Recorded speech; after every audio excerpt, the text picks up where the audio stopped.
Hi, this is day 18 of my self-imposed social media challenge. Today I'll talk to you a bit about the song I'll Trust Your Plan.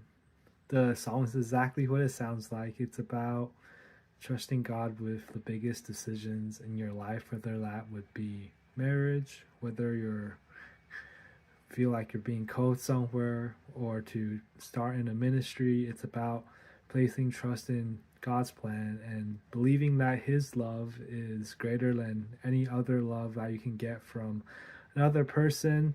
But with His love is also His protection, His blessing, and Him knowing what's best for you.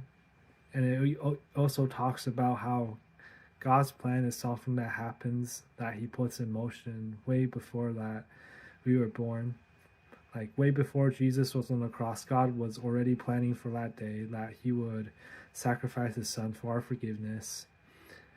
And some other ways that I trust God in my life and seeing how He moved was being born in another country, learning another language, being bilingual.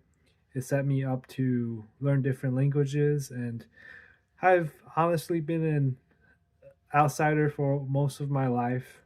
As in, I didn't look like the other kids, whether it was in Taiwan or the US, but I learned that to be effective in ministry, on some level, you're always sort of an outsider. But as an outsider, you find out how to be with the people you're trying to reach, and that's a blessing to have God show me how to do that.